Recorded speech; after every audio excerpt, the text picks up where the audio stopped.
Welcome. For U.S. History 1301, this is Unit 3, Chapter 9, A Republic in Transition, 1800 to 1819.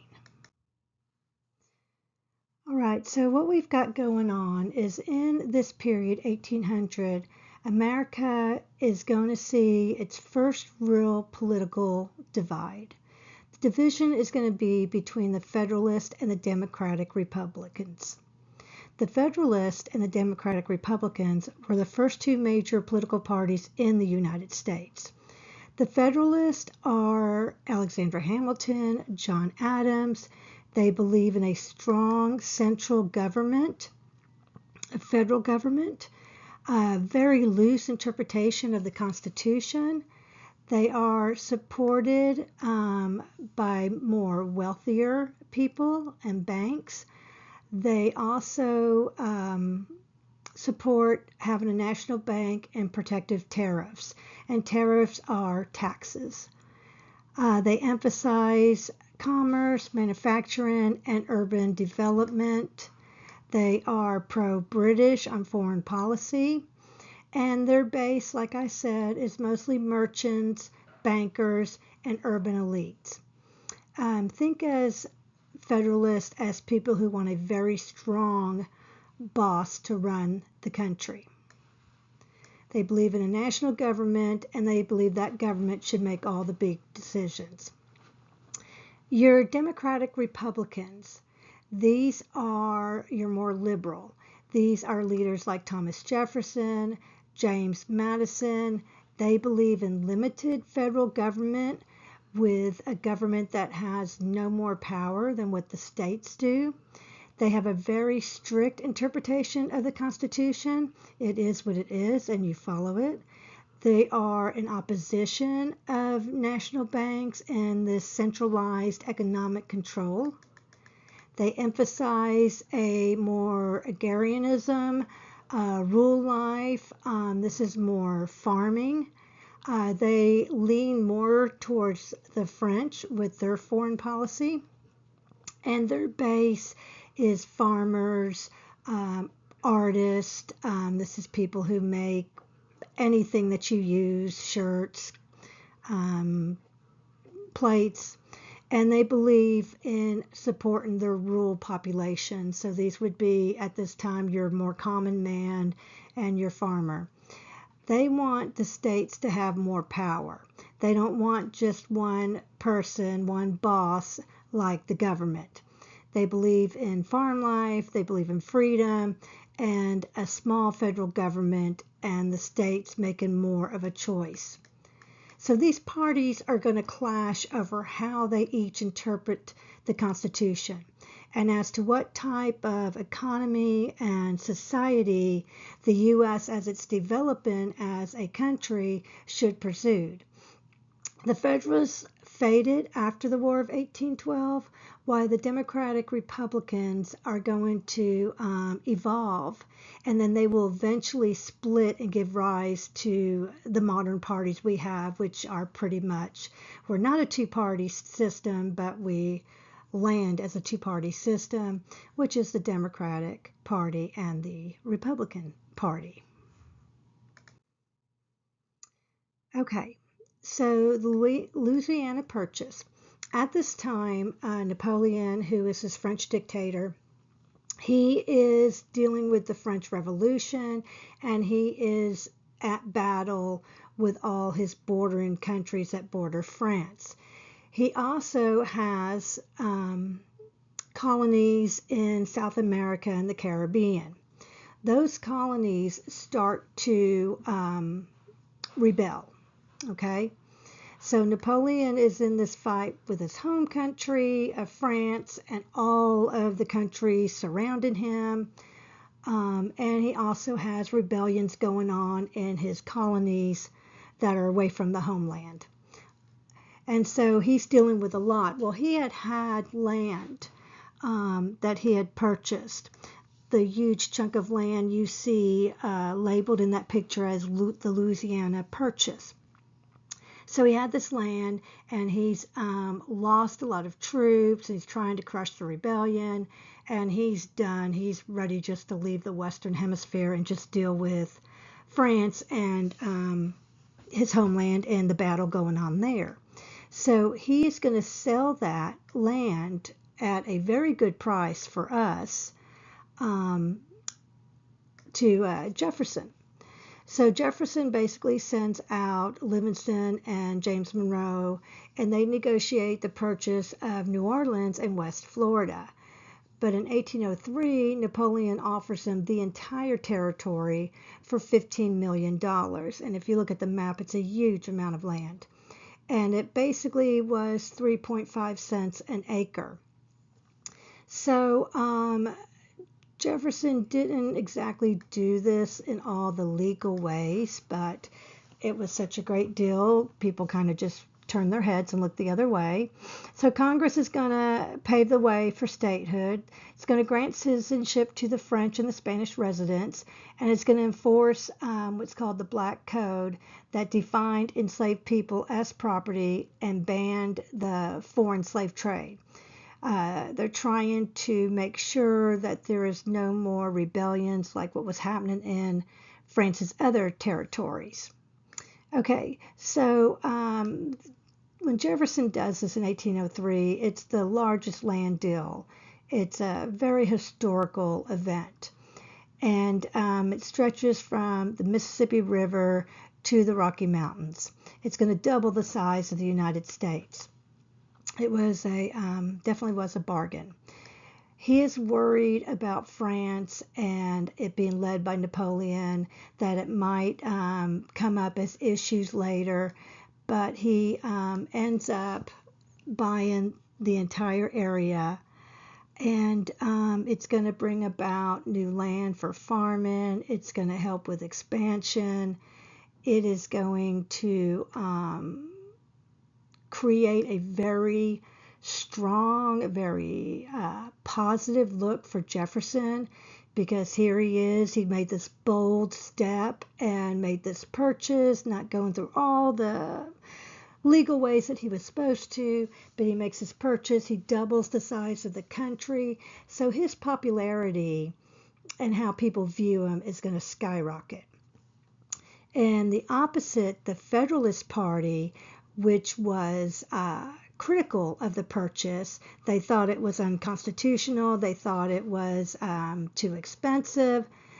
They worried about how to fill up the new land. They are going to be seen as out of date, out of touch with what Americans are wanting. Americans at this time are wanting to spread out and start to kind of conquer the lands of the West. So the Federalists are really going to lose a lot of popularity, and Jefferson is going to just look like the man of the year. Okay.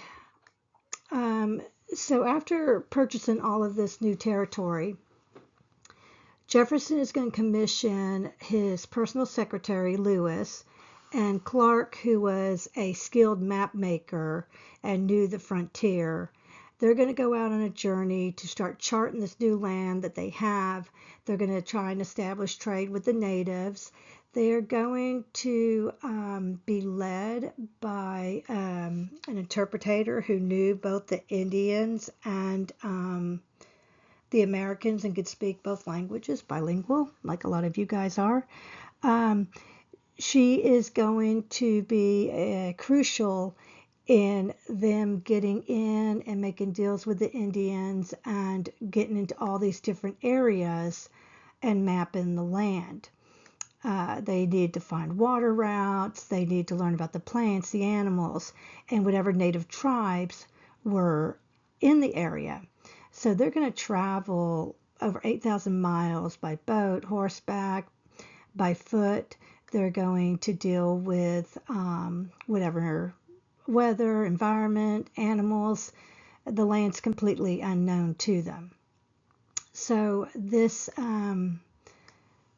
Indian scout woman was a huge help to them.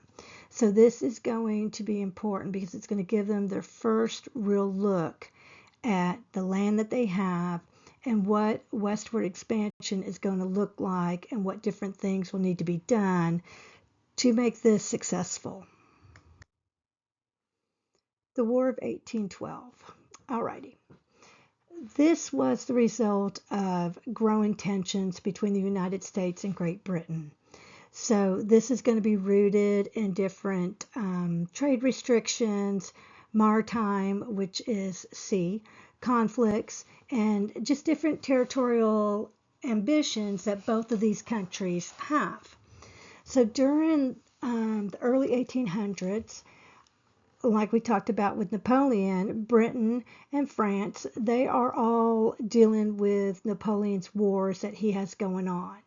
So both nations are already having interference with American trade. Well, what happens is British warships begin to seize American merchant vessels and press the sailors into service. And what that means is they seize a merchant ship, which is not a military ship. It is merchants who have, things that they're going to sell or trade, that they're moving from one country to another.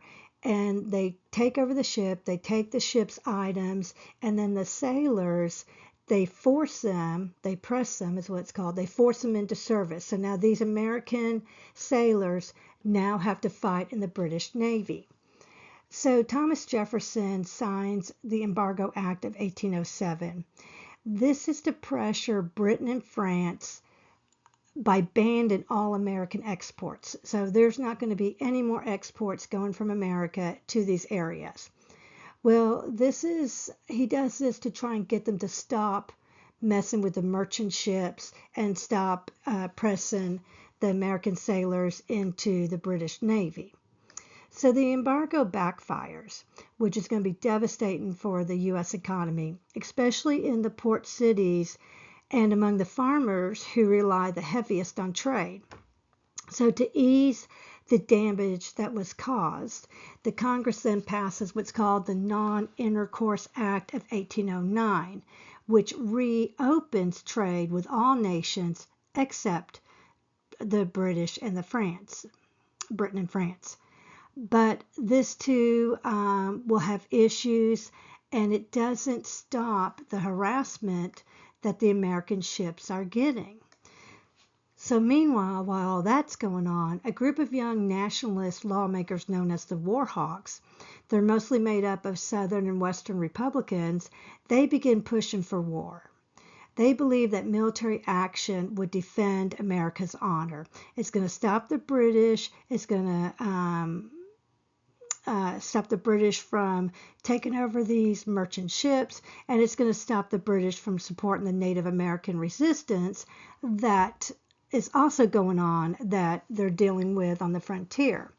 And hopefully it'll potentially allow the U.S. to expand into British Canada and Spanish Florida. When the diplomatic effort fails, President James Madison, asked Congress to declare war. And on June 18, 1812, the United States officially entered the conflict. The British are going to respond with a naval blockade. That's going to cripple trade for America.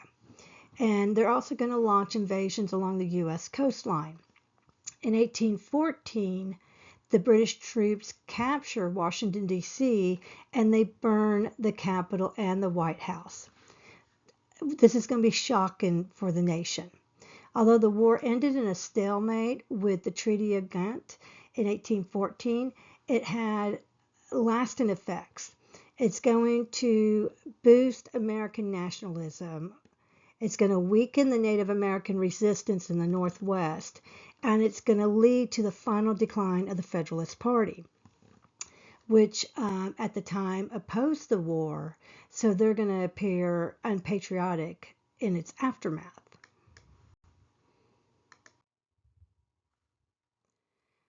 All right, so during the War of 1812, September of 1814, British forces are going to launch this attack on Fort McHenry in Baltimore, Maryland.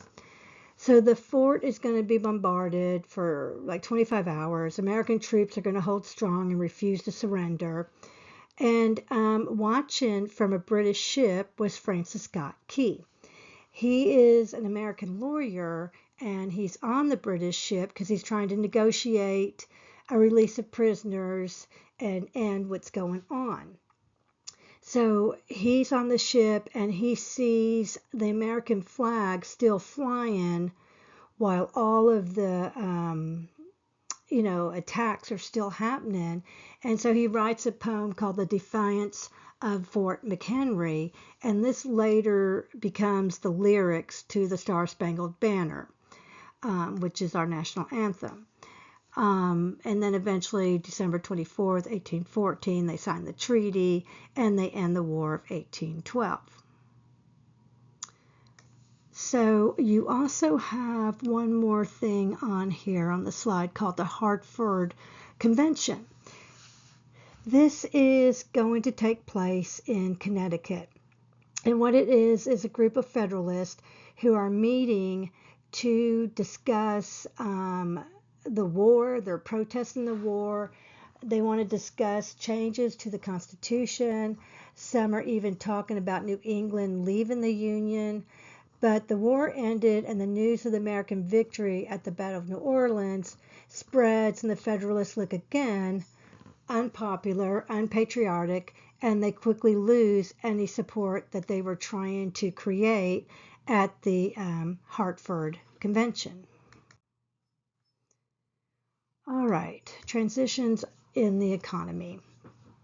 So the United States was beginning to experience a shift known as the market revolution. This transforms the economy from a local, self-sufficient system into a national and increasingly a global one.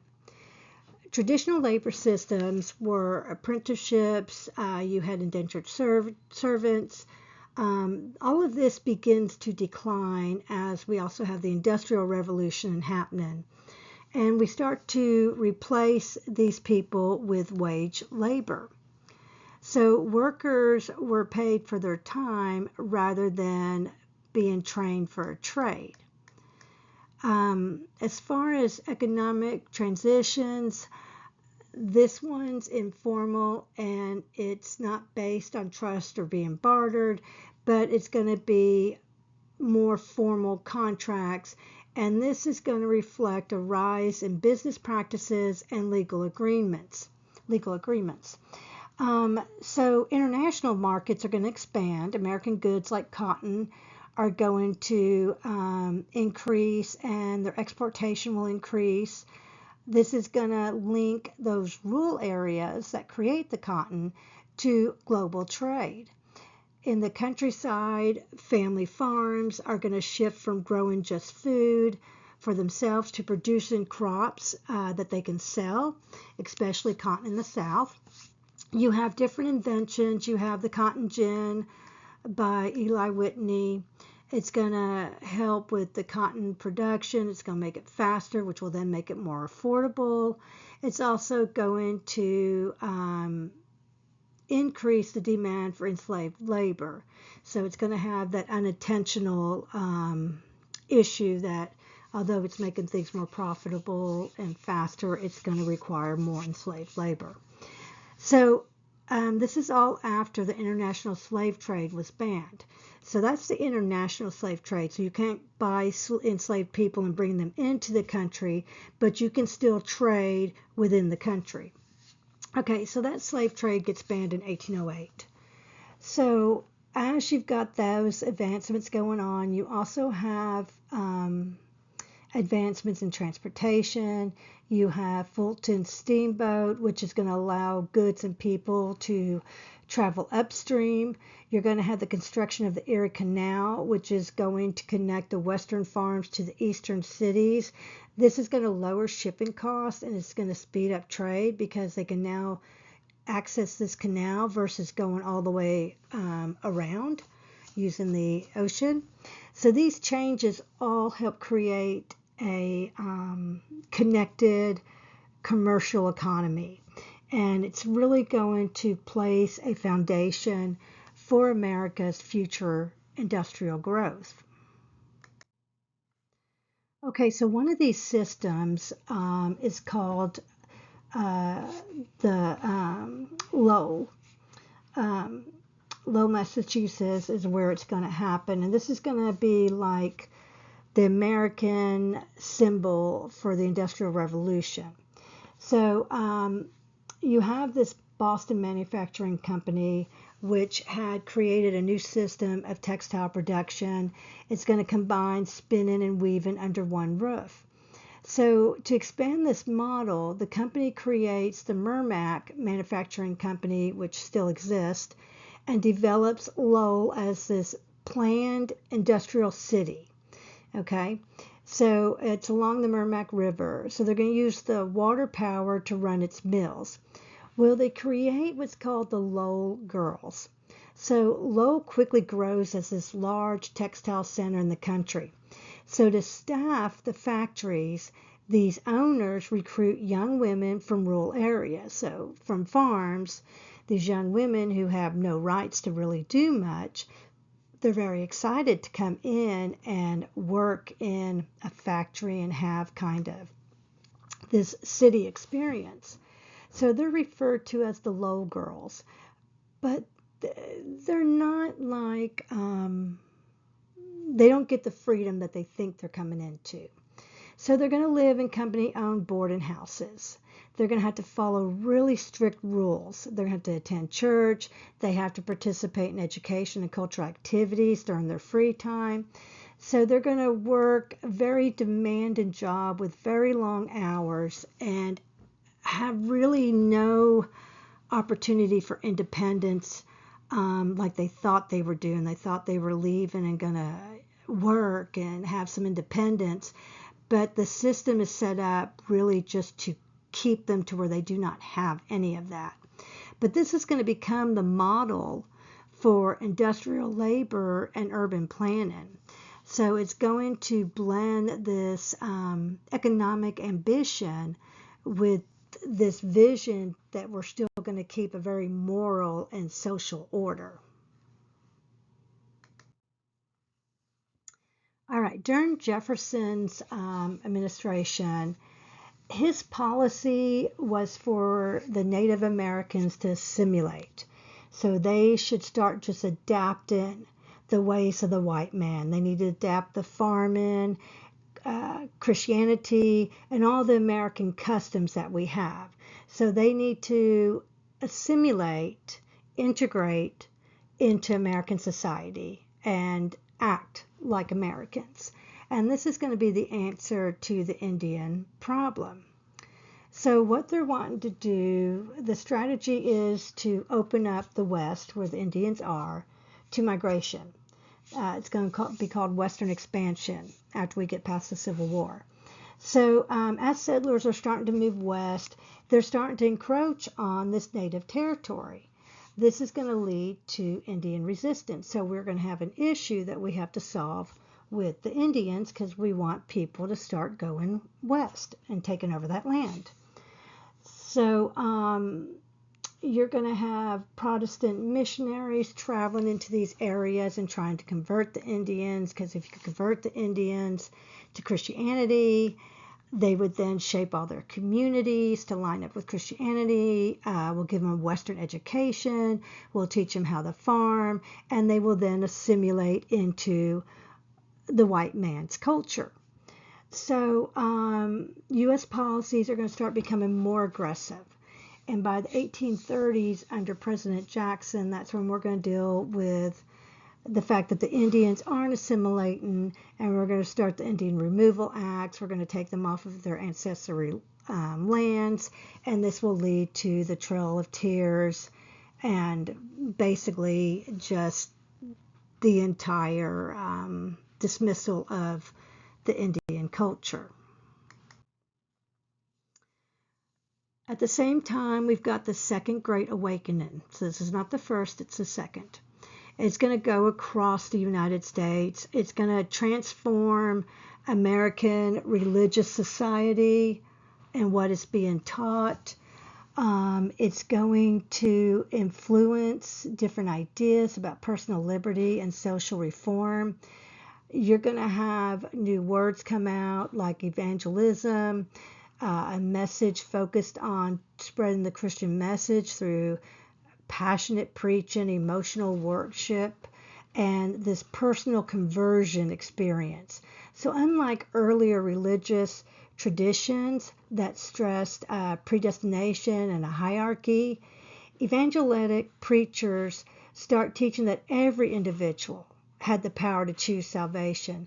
This is going to come across really well accepted with women and enslaved people and lower classes, because you're now telling me that I have the power to choose salvation. I can choose for myself. This wasn't the way it was. You did not have the power.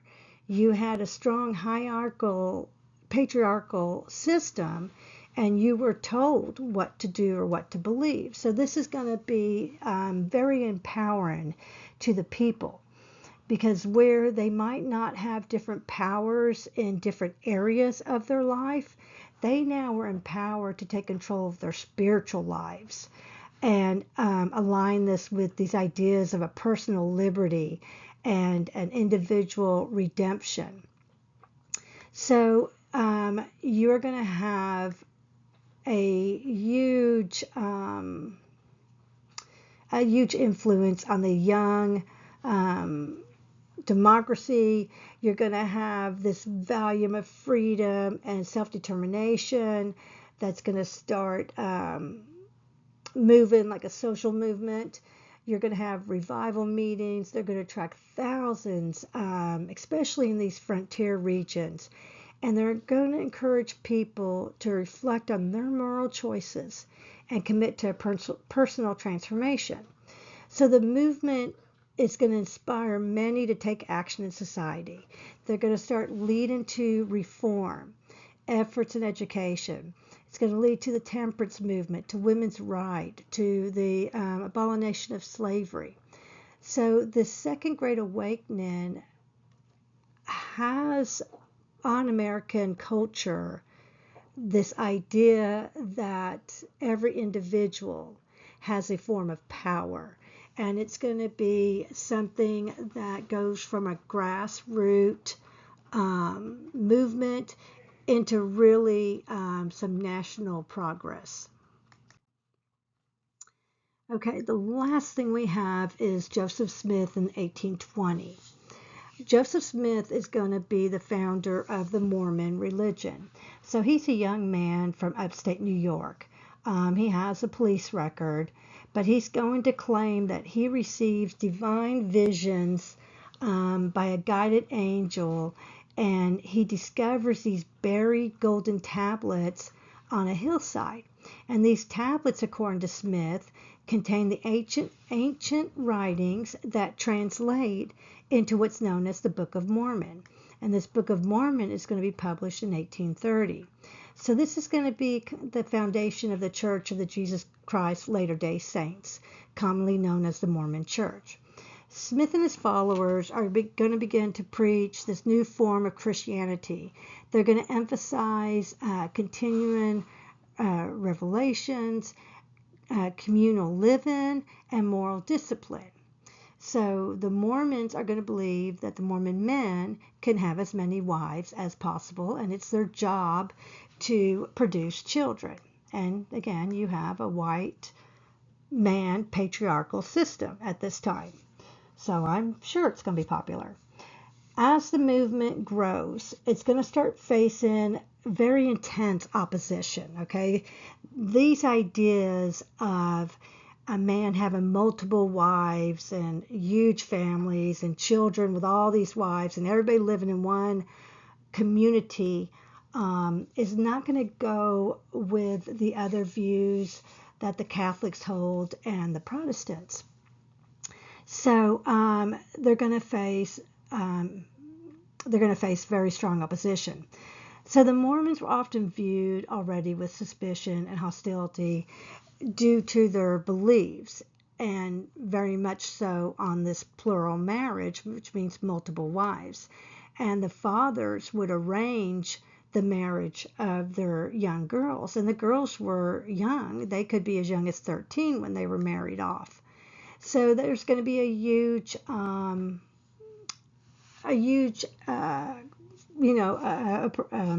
resistance to this. Plural marriages goes against biblical principles. All right, so as they start to congregate into different states, they're going to be continuously driven out of several states. They try in Ohio, they try in Missouri, they try in Illinois, and they're faced with violent attacks until they are moved completely out. So you're going to have the Mormon War in Missouri in 1844. And during that war is when Joseph Smith is going to be killed by a mob of people. So after Smith's death, his leadership is going to pass to Brigham Young. He's going to lead the Mormons in what's called the Great Exodus westward.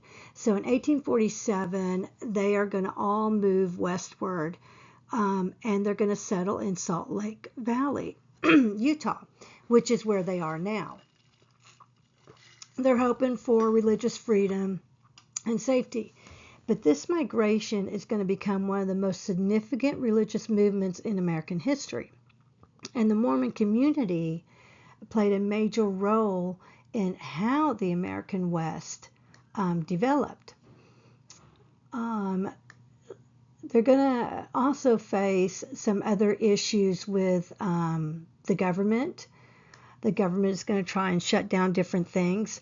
So they're going to constantly be in conflict with the federal government. But they eventually settle in Salt Lake City, and you can look right now. Salt Lake City is just a huge, huge Mormon community. Okay, that is it for now.